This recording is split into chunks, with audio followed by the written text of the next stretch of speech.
Chief Alaba sat alone in his big room. He was sweating. The fan was on, but he still felt hot. His phone kept ringing. He looked at it, but did not answer. He was scared. His friend called again. This time, he answered. "Chief," the voice said, "why is that mad woman calling your name on the streets?" "She's mad," Chief Alaba shouted. "She talks nonsense." "But people are listening," the voice replied. "They say she talks like she knows you." Chief Alaba threw the phone on the chair. He put his hands on his head. That same week, his herbalist had warned him. "Chief," the old man said, "your power is going down." "What do you mean?" Chief Alaba asked. "The attack at your gate was not by mistake. The spirits are angry. The woman you left is the one who gave you power." Chief Alaba looked away. "You must go back to her," the herbalist said. "Feed her. Stay close to her. She made you rich. If you leave her now, everything will finish." Chief Alaba said nothing, but his heart was beating fast. He knew the man was right. That night, the street was quiet. The moon was out. Iya Tokunbo sat in her corner, pretending to pick pepper, but she was watching. Then she saw it. A white jeep. It drove slowly. It stopped near the mad woman's mat. Iya Tokunbo quickly hid behind the tree. A man came down from the jeep. He wore a cap and dark glasses. He carried a big bag. He walked to the mad woman. "Take," he said. The mad woman smiled and took the bag. Her children clapped and jumped. The man turned and left quickly. The next morning, the whole area was talking. "See her clothes," one woman said. "Very fine. She even has shoes." Another said, "Though she wore them wrongly. And look at her boys, clean and happy." Someone added, "Where did she get these things again?" A man asked, "Who is giving her all this?"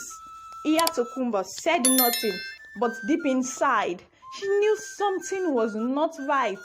The white jeep, the bag, the man, it was all part of a secret, a very big secret. That night, Iya Tokunbo sat under her tree again. She had her wrapper tied tight. Her eyes were sharp. She was waiting for the white jeep. Then she heard the sound. Vroom! Vroom! The white jeep came slowly and stopped near the mad woman, just like before. Iya Tokunbo moved closer. Quietly, she stayed behind the wall and watched. The man came down. He wore a cap that covered his face. He gave the mad woman a bag. She clapped like a child. Her sons danced around her.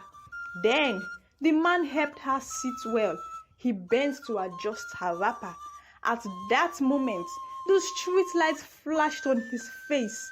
Iya Tokunbo froze. Her mouth opened a little. Her eyes were wide. "It's him," she whispered. "It's Chief Alaba." She turned quickly and walked away fast. Her heart was beating. As she got home, she sat on her bed, thinking, "So, he is the one. He's the one taking care of her now. Why? What did he do to her?" Her hand shook as she poured water to drink. She knew something big had happened in the past, and now the truth was coming out slowly.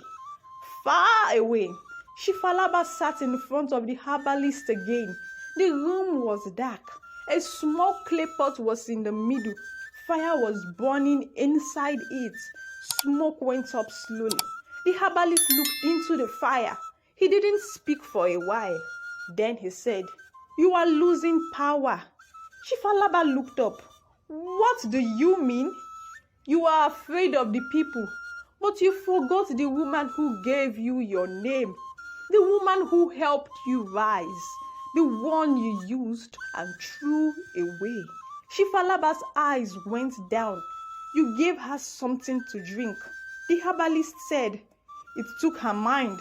She became mad. She walks the street now like a beggar, but her spirit is still strong.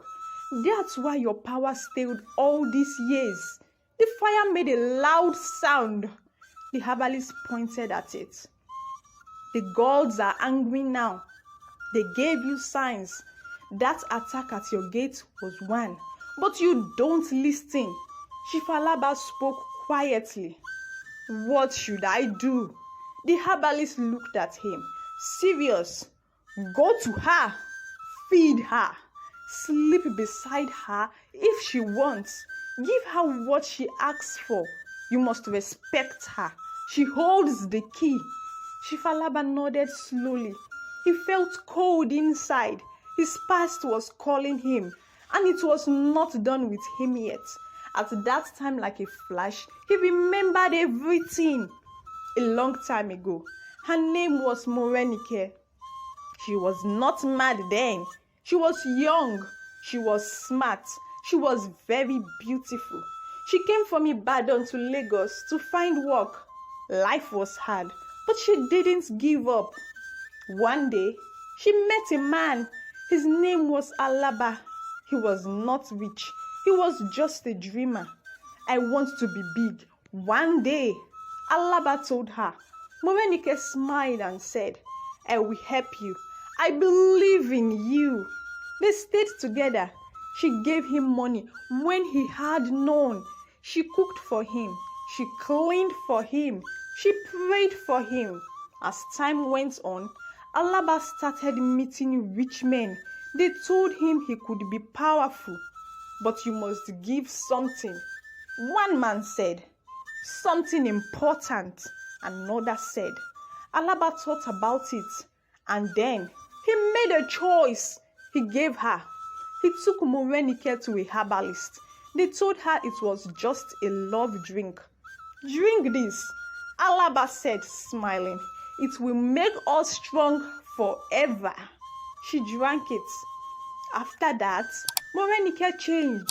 Her mind broke. She laughed when she would cry. She cried when nothing was wrong. One day, she walked out of the house and never came back. She walked the streets for years.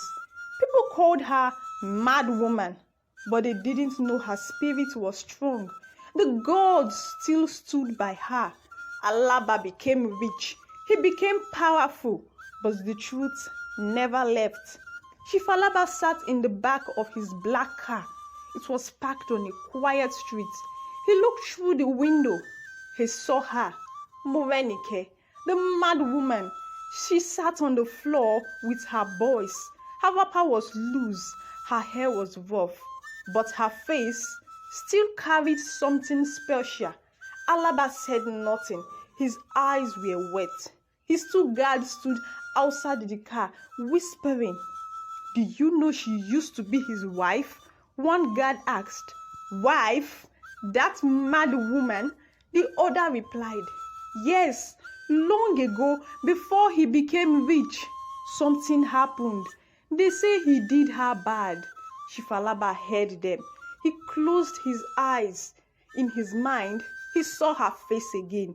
She was laughing in the kitchen. She was dancing in the rain. She was calling his name with joy. Morenike. He covered his face with his hand. I took her light. He said to himself, I gave her pain just to wear agbada. He felt like a small boy again. All his power meant nothing now. And the woman he once loved now sat alone on the street with dust on her feet. That night, Iya Tokumba could not sleep. She sat on her bed, thinking. Her heart was heavy. She looked at the window. She could hear the mad woman talking to herself outside again. She was not always like this, Iya Tokumba whispered. She stood up and walked to Mama Jola's room. Mama Jola was already awake, boiling water. I can't keep quiet again, Iyatokunbo said. Mama Jola looked at her. What do you mean? I'm going to show people the truth, she said. The world must know what is happening. Mama Jola looked scared. But it's Chief Alaba. He is a big man. Are you not afraid? I don't care, Iyatokunbo said. Her voice shook. That woman has suffered for too long. And her boys, what kind of life is this for them? They eat from dustbins. They sleep on the floor. No child should live like that. Mama Jola was quiet. Then she said, Be careful. Iyatokunbo nodded. She went back to her room and brought out her phone. She sat down, took a deep breath, and clicked record. She started talking. She showed the video of the white jeep. She showed the man in the dark. She showed the new clothes the woman wore. She spoke slowly, clearly, with pain in her voice. She was not always mad, she said. She had a life, a name, a family. Someone took all that away. But now, we speak for her. She posted the video online. Then, she held her chest and whispered, Let the people see. By morning, the whole place was shaking. The video was everywhere, on the phones, on TVs, in shops, in buses. People were watching it again and again. Some were quiet, some shouted, Ah, is this true? I know that woman. She sits near my shop. I saw the white jeep before. She's someone's wife. Whoa. Nobody said the man's name in the video, but everybody knew. Calls started flying. Radio shows talked about it. People went to the streets. Enough is enough, one man shouted. That woman needs help. Another said. Some even wrote on signs. Justice for the mad woman. She is not mad. She was made mad. Her picture was on everyone's phone now. Her eyes, her torn wrapper, her children holding leftover bread. She had no voice. But now, the people were speaking for her. Chief Alaba sat in his big house. He didn't smile. He didn't talk. His phone kept ringing. He didn't pick it. His name was now on every lip. People were angry. People were talking. His secret was out. His men tried to stop the video. They paid some people to say it's a lie. But it was too late. Nobody believed them. The people who once clapped for him were now tearing his posters. On the streets, a boy tore his flyer and said, "We don't want you again." Even his own party was tired. They called him in for a meeting. The room was full but cold. The party leader stood up and said, "You must step down. We cannot carry your shame." Chief Alaba opened his mouth, but no words came out. He looked around the room. Nobody looked at him. He stood up slowly. His eyes were dull. No light, no fire. Just like the mad woman's eyes. The same woman he once threw away. Now he was falling, and no one would catch him. It was a quiet afternoon. The sun was soft. The wind was gentle. The mad woman sat at her usual place by the tree. But this time, something was different. She wore a gold lace dress. Her wrapper was clean. Her head tie was fine. Her shoes didn't match. But nobody laughed. Her son sat near her, eating puff-puff and laughing. Iyatokunbo walked up to her with a warm bowl of rice. "Here, Mama," she said. "Eat small." The mad woman looked up, then smiled. A soft, sweet smile. Iyatokunbo sat beside her. She touched her gently. "Do you know me?" The mad woman looked at her for a long time. Then, in a quiet voice, she said, "I used to be Morenike.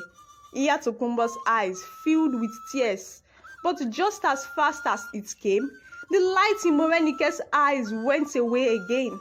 She looked at the sky and started humming an old song. Iyatokunbo sat still. She knew that for one moment, the real Morenike had come out, just for a moment. Dear young girls, listen well. Don't follow anyone blindly. Don't run after wishes you don't understand. Some roads look sweet, but they end in pain. Be wise. Choose well. Your life is not for sale.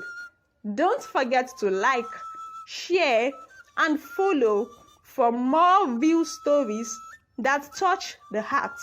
Let me know when you are ready for the next story. I've got more powerful ones for you.